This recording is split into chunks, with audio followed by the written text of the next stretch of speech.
Chapter 4 The Rabbit Sends in a Little Bill. It was the White Rabbit, trotting slowly back again and looking anxiously about as it went, as if it had lost something. And she heard it muttering to herself, the Duchess, oh my dear paws, oh my fur whiskers, she'll get me executed as sure as ferrets are ferrets. Where can I have dropped them, I wonder? Alice guessed in a moment that it was looking for the fan and the pair of white kid gloves, and she very good-naturedly began hunting about for them, but they were nowhere to be seen. Everything seemed to have changed since her swim in the pool, and the great hall with the glass table and the little door had vanished completely.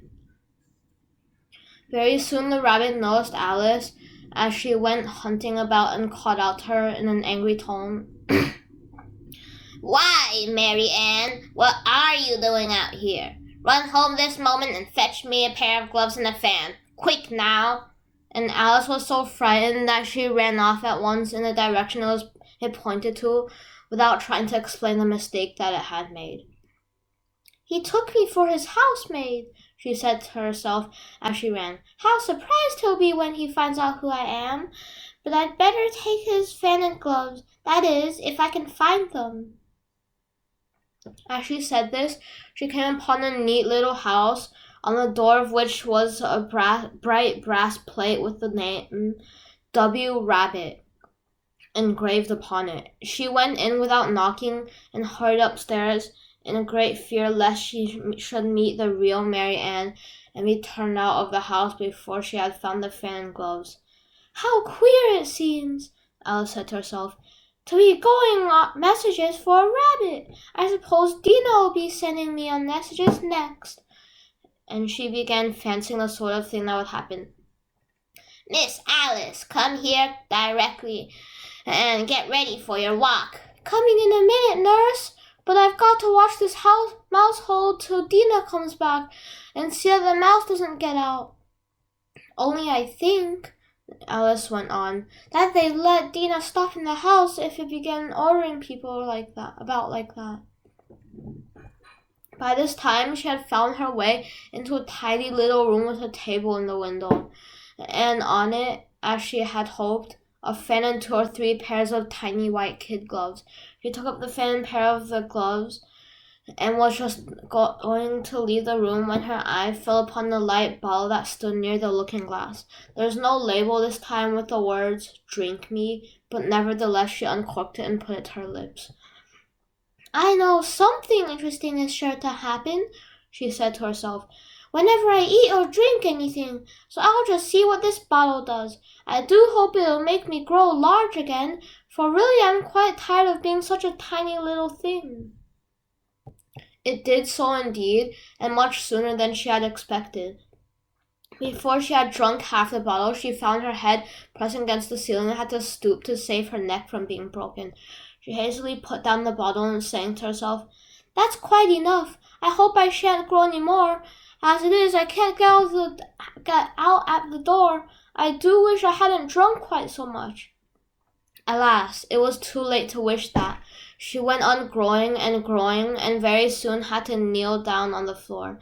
In another minute, there was not even room for this, and she tried the effect of lying down with one elbow against the door and the other arm curled round her head. Still she went on growing, and as a last resort, she put one arm out the window and one foot up the chimney and said to herself, Now I can do no more. Whatever happens, what will become of me? Luckily for Alice, the little magic bottle had now had its full effect, and she grew no larger. Still it was very uncomfortable, and as there seemed to be no sort of chance of her ever getting out of the room again, no wonder she felt unhappy. It was much pleasanter at home, thought poor Alice, when one wasn't always growing larger and smaller and being ordered about by mice and rabbits. I almost wish I hadn't gone down that rabbit hole, and yet, it's rather curious, you know, this sort of life. I do wonder what can have happened to me. When I used to read fairy tales, I fancied that kind of thing never happened, and now here I am in the middle of one. There ought to be a book written about me there ought. When I grow up, I'll write one. But I'm grown up now, she added in a sorrowful tone.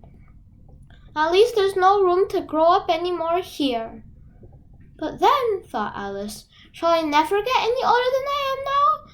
That'll be a comfort, one way, never to be an old woman. But then, always to have lessons to learn. Oh, I shouldn't like that. Oh, you foolish Alice, she answered herself. How can you learn lessons in here? Why, there's hardly room for you, and no room at all for any lesson books. And so she went on, taking first one side and then the other, and making quite a conversation of it all together.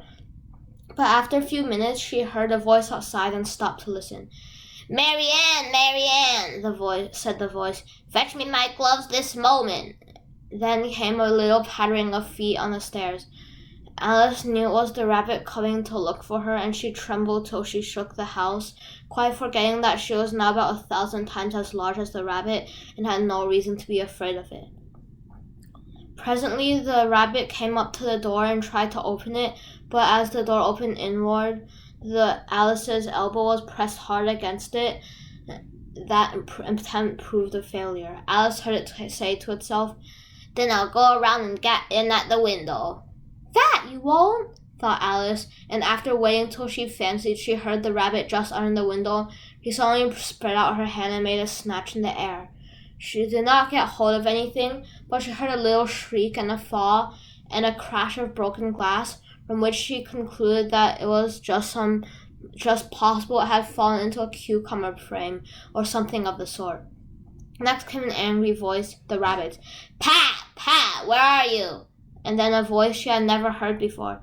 Sure, I'm here, digging for apples, Your Honor. Digging for apples indeed, said the rabbit angrily. Here, come and help me out of this. Sounds of more broken glass. Now tell me, Pat, what's that in the window? It's an arm, Your Honor. He pronounced it arum.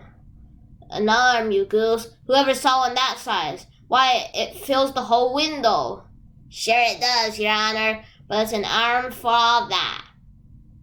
Well, it's got no business there at any rate. Go and take it away. There was a long silence after this, and Alice could only hear whispers now and then, such as, Sure, I don't like it, Your Honor, at all.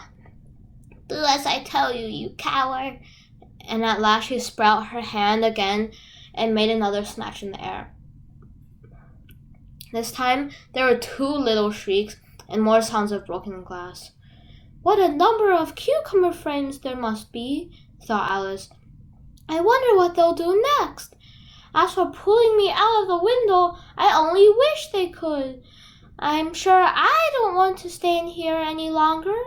She waited for some time without hearing anything more. At last came a rumbling of little cartwheels and the sound of a good many voices all talking together. She made out the words, Where's the other ladder? Why, I had it to bring but one. Bill's got the other. Bill, fetch it here, lad. Here, put them at this corner. No, tie them together first. They don't reach half high enough. Oh, yeah. Oh, they'll do well enough. Don't be particular. Here, Bill, catch hold of this rope. Will the roof bear? Mind that loose slate. Oh, it's coming down. Heads below. A loud crash. Now who did that? It was Bill, I fancy. Who's to go down the chimney? Nay, I shan't. You do it. That I won't, then. Bill's got to go down. Here, Bill. The master says you've got to go down the chimney. Oh, so Bill's got to come down the chimney, has he? Said Alice to herself. Why, they seem to put everything upon Bill. I wouldn't be in Bill's place for a good deal. This fireplace is narrow, to be sure, but I think I can kick a little. She drew her foot as far down the chimney as she could and waited till she heard a little animal, she couldn't guess of what sort it was, scratching and scrambling about in the chimney close above her, then saying to herself, This is Bill. She gave one sharp kick and waited to see what would happen next. The first thing she heard was a general chorus of, There goes Bill! Then the rabbit's voice alone, Catch him, you, by the hedge! Then silence, and then another confusion of voices. Hold up his head! Brandy now! Don't choke him! How was it, old fellow? What happened to you? Tell us all about it. Last came a little feeble, squeaking voice. That's Bill, thought Alice. Well, I can't be no more, thank you. I'm better now, but I'm a deal too flustered to tell you. All I know is something comes at me like a jack-in-the-box, and up I goes like a skyrocket. So you did, old fellow, said the others. We must burn the house down, said the rabbit's voice. And Alice called out as loud as she could, If you do, I'll set Dina at you. There was a dead silence instantly, and Alice thought to herself, I wonder what they will do next. If they had any sense, they'd take the roof off. After a minute or two, they began moving about again, and Alice heard the rabbit say, A barrelful will do to begin with. A barrelful of what? Thought Alice, but she had not long to doubt. For the next moment, a shower of little pebbles came rattling in at the window, and some of them hit her in the face. I'll put a stop to this, she said to herself and shouted out, You'd better not do that again, which produced another dead silence. Alice noticed with some surprise that the pebbles were all turning into little cakes as they lay on the floor, and a bright idea came into her head. If I eat one of these little cakes, she thought, it's sure to make some change in my size, and as it can't possibly make me larger, it must make me smaller, I suppose.